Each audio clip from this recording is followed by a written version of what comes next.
আমাদের সকলের ভাগ্যের মধ্যে করে দিই।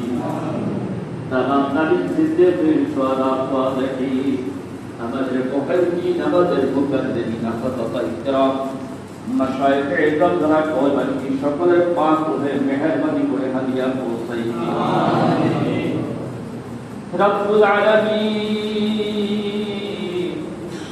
আল্লাহ আব্দুল নবীর মহান মিম্বারে আল্লাহ তাদের পক্ষ থেকে আপনার এই ঘরের অনুদান দেওয়া হয়েছে।